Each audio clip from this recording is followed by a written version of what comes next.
Before we start working on color schemes, we'll close the front door. In the 2D window, click to select the front entry door. On the Properties bar, set the door swing to 0 and press the Enter key to accept the new value. This will close the door and will render that way in 3D. Open the Live View window full screen. Using navigation tools in 3D, set your view standing in front of the house, looking back at the front door or the entry.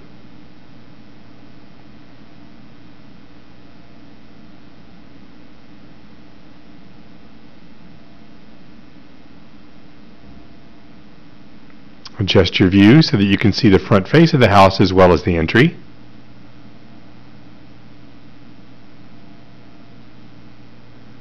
And let's reapply the wainscot in the entryway.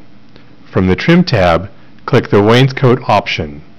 Apply the 36-inch wainscot to the 3 wall surfaces in the entry. The red brick pattern on the wainscot is the first on the library listing. It will always appear when applying wainscot. It can be changed quickly.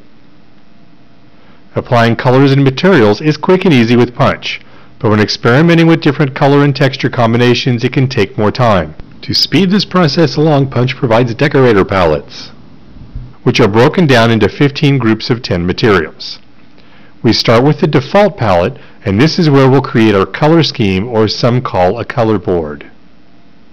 From the Punch material library, select Brick from the drop-down. Watching the status bar in the lower left corner, find the brick pattern Rusty Red. Drag the material onto the first cell in the palette.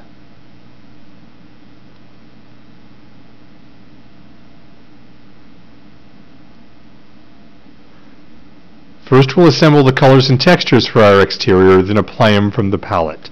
From the siding library, choose the tan siding material and drag it into the second cell in the palette. Since we have wainscot now in the entry, we will apply materials separately to them for ease of changing later. From the drop-down, go back to the brick library and drag the Rusty Red brick pattern into cell number 3 in the palette.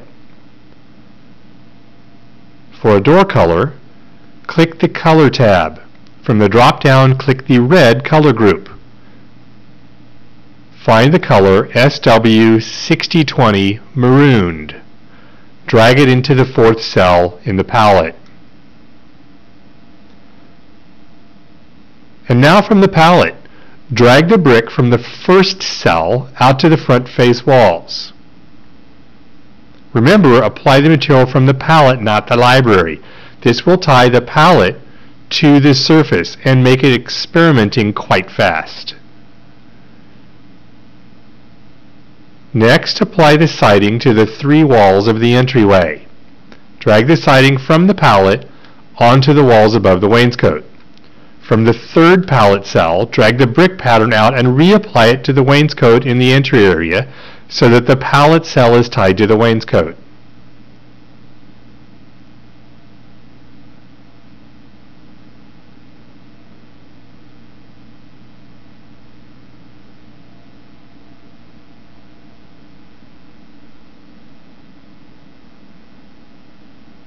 And last, from the palette, apply the red to the door and the trim.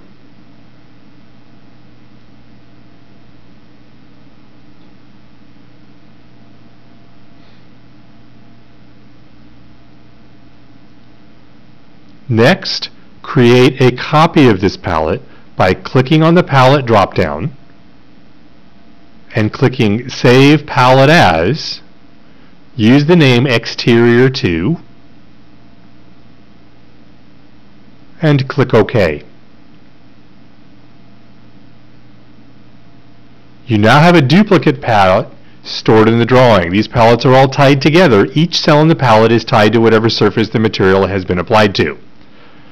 So as you work with the palettes, use the same cell to apply or change materials on a specific surface.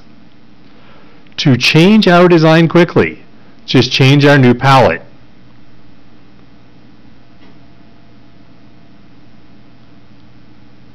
From the Punch Materials library, click the Siding library from the drop-down. From Siding, find Spicewood Shake Large at the bottom of the library listing. Drag that into the first cell. Notice that it instantly changed the front face walls, but not the wainscot. Remember, the cell and the surface are tied together, not the material itself.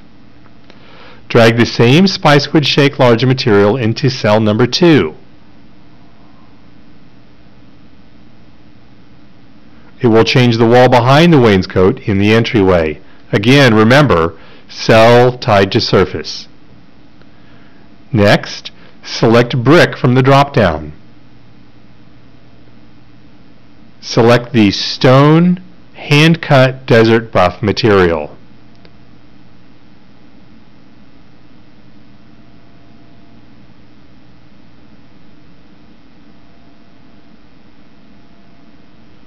And drag it into cell number 3. The wainscot will change to the new material.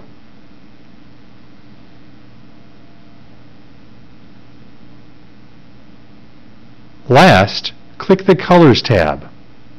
From the drop-down, click the white color group. Find SW6154